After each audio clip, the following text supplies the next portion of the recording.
हमारी आज की इस वीडियो का टॉपिक है विटामिन डी। आज की इस वीडियो में हम विटामिन डी की कमी, इसकी अलामात और इसके कम हो जाने की वजूहात के साथ साथ इसके आसान हल के बारे में भी जानेंगे। क्या आपको थकान महसूस होती है या फिर बॉडी दर्द करती है बिना किसी वजह के, या फिर बार बार आप बीमार हो रहे हैं, तो हो सकता है कि इसकी असल वजह विटामिन डी की कमी हो। ये सिर्फ और सिर्फ आपके साथ नहीं हो रहा, बल्कि इस पूरी दुनिया में करोड़ों लोग इस विटामिन डी की कमी का शिकार हैं और इनको इस बात का पता भी नहीं है। क्या आप जानते हैं कि विटामिन डी जो होता है वो बोन के लिए बहुत ज्यादा जरूरी होता है, लेकिन ये सिर्फ बोन के लिए ही जरूरी नहीं है। विटामिन डी सिर्फ एक विटामिन ही नहीं बल्कि एक सुपर पावर हार्मोन है जो कि आपके इम्यून सिस्टम, मसल्स और दिमाग तक को भी कंट्रोल करता है। विटामिन डी की कमी से सिर्फ फिजिकल हेल्थ ही नहीं बल्कि मेंटल हेल्थ पर भी बहुत ज्यादा बुरा असर पड़ता है। विटामिन डी की कमी की सबसे बड़ी वजह और सबसे कॉमन अलामत होती है हड्डियों का कमजोर हो जाना, लेकिन विटामिन डी की कमी के और भी बहुत सारे हिडन सिम्टम्स हैं जो कि अक्सर हम डेली लाइफ में इग्नोर कर देते हैं, और यही अलामतें किसी बहुत बड़ी बीमारी या किसी बहुत बड़े मसले का अलार्म होती हैं। तो चलिए समझते हैं इन सभी अलामतों को।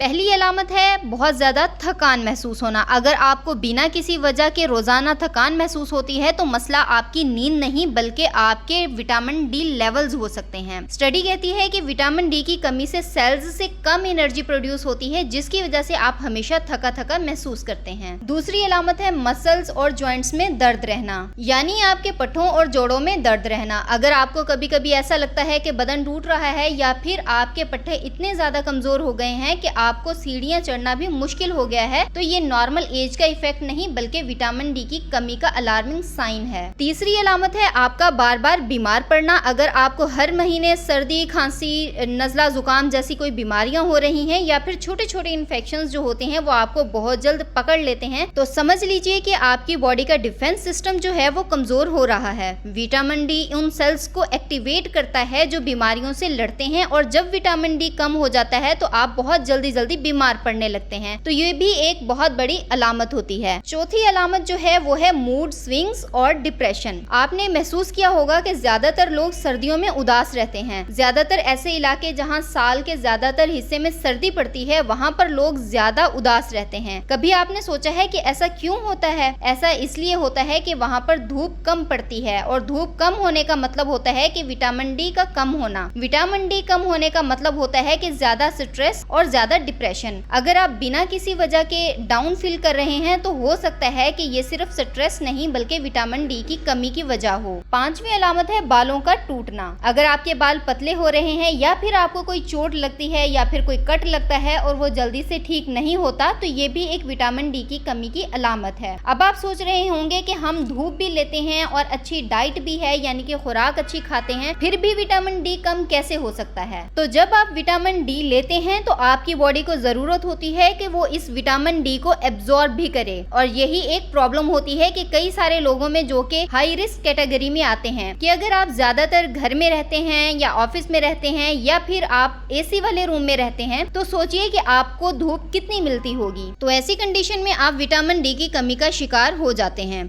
दूसरा, अगर आपकी स्किन का कलर डार्क है तो फिर आपको विटामिन डी की प्रोडक्शन करवाने के लिए ज्यादा देर धूप में रहने की जरूरत होती है, क्योंकि मेलानिन जो होता है वो आपकी स्किन को कलर देता है और ये विटामिन डी के एब्जॉर्ब करने में रुकावट डालता है। मतलब गोरे लोग जो होते हैं वो धूप कम भी लेंगे तो उनको ज्यादा विटामिन डी मिलेगा, लेकिन ब्राउन स्किन वाले या डार्क स्किन वाले लोगों को उनसे 3-4 गुना ज्यादा टाइम लगता है उतना ही विटामिन डी प्रोड्यूस करने के लिए। इसी तरह 40 साल की उम्र के बाद विटामिन डी का जो प्रोडक्शन होता है वो कम हो जाता है। जब हम जवान होते हैं तो हमारी बॉडी आसानी से विटामिन डी बना लेती है, लेकिन जैसे जैसे एज बढ़ती जाती है वैसे ही ये प्रोसेस जो है वो स्लो हो जाता है। इसके अलावा अगर आपकी बॉडी में ज्यादा फैट है, यानी कि आप मोटापे का शिकार हैं, तो ऐसे में भी विटामिन डी जो होता है वो फैट सेल्स में स्टोर हो जाता है और बॉडी तक नहीं पहुंच पाता, तो इस वजह से भी आपके जो विटामिन डी के लेवल्स हैं वो डाउन हो जाते हैं, यानी आप विटामिन डी की कमी का शिकार हो जाते हैं। इसका मतलब है कि मोटे लोगों को दुबले पतले लोगों के मुकाबले में विटामिन डी ज्यादा लेना पड़ता है, और अगर आप इन कैटेगरीज में आते हैं तो समझ लीजिए कि विटामिन डी की कमी का रिस्क और भी ज्यादा है। अगर आपको अभी तक पता चल गया है कि आप विटामिन डी की कमी के रिस्क पे हैं, तो अब सवाल ये आता है कि अब इसको ठीक कैसे करना है। आप सोच रहे होंगे कि धूप में बैठ जाओ, प्रॉब्लम हल हो गया, लेकिन क्या सिर्फ धूप लेना काफी है? नहीं, बिल्कुल नहीं। सिर्फ धूप लेने से हर किसी का विटामिन डी लेवल जो है वो पूरा नहीं किया जा सकता। क्यों? क्योंकि कई बार हम सही तरीके से धूप ही नहीं ले सकते या फिर कुछ ऐसी गलतियां करते हैं जो कि हमारी सारी की सारी की गई कोशिशों को बेकार कर देती है। तो अब समझते हैं 3 साइंटिफिकली प्रूव सॉल्यूशंस जो कि आपको विटामिन डी की कमी से बचाते हैं। तो पहला सही तरीका है सनलाइट लेना। यकीन कीजिए अगर आप सही तरीके से सनलाइट लेते हैं यानी कि धूप लेते हैं तो ये सबसे सही और नेचुरल तरीका है विटामिन डी लेने का। लेकिन कब और कैसे लेना है सनलाइट, तो ये बहुत ज्यादा मैटर करता है। सनलाइट लेने का सबसे सही वक्त जो होता है वो सुबह 10 बजे से लेकर दोपहर 3 बजे तक। तो कितना टाइम सनलाइट लेनी है, तो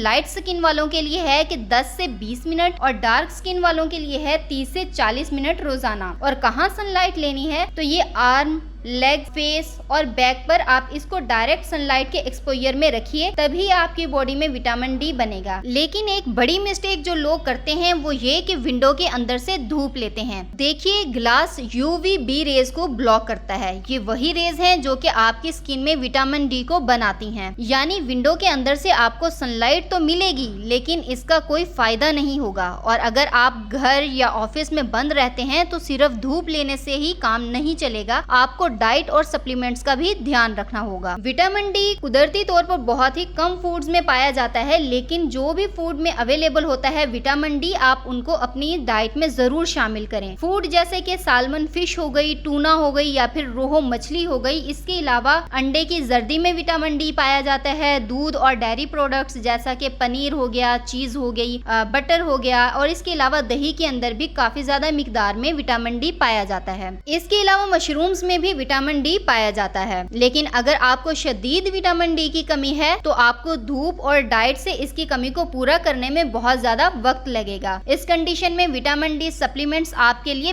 बेस्ट ऑप्शन है। नॉर्मल एडल्ट्स के लिए 1500 से 2000 international unit vitamin D per day लेना जरूरी होता है। शदीद कमी वाले केसेस में 5000 से 6000 इंटरनेशनल यूनिट विटामिन डी हर हफ्ते 6 से 8 हफ्ते तक ले सकते हैं। लेकिन इसके लिए आप अपने डॉक्टर की एडवाइस जरूर लीजिएगा। और जिन लोगों को मोटापा है यानी कि वो मोटापे का शिकार हैं तो इसके लिए हो सकता है कि इससे भी ज्यादा हाई डोज देने की जरूरत पड़ सकती है। लेकिन एक वार्निंग है कि विटामिन डी जो होता है वो फैट सोलुबल विटामिन है। इसका मतलब है कि एक्स्ट्रा डोज लेने से ये आपकी बॉडी में स्टोर होता रहता है। इसके लिए बिना टेस्ट किए और बिना अपने डॉक्टर की एडवाइस के बहुत ज्यादा हाई डोज में विटामिन डी नहीं लेना। तो सबसे बेस्ट स्टेप क्या है विटामिन डी की कमी से बचने के लिए, तो ये 3 रूल्स जो हैं वो फॉलो करना होंगे। पहला, रोजाना 10 से 30 मिनट धूप लीजिए। दूसरा, ऐसी खुराक खाएं जिसमें विटामिन डी मौजूद हो और अगर जरूरत पड़े तो इसके सप्लीमेंट्स अपनी डॉक्टर की रिकमेंडेशन के बाद जरूर लीजिए। तो ये थी हमारी आज की वीडियो। अगर आपको हमारी वीडियो पसंद आई है, वीडियो को लाइक कीजिएगा, शेयर कीजिएगा और इस चैनल को जरूर सब्सक्राइब करके बेल आइकन को प्रेस कर दीजिएगा। मिलते हैं हमारे नेक्स्ट वीडियो में। Thanks for watching.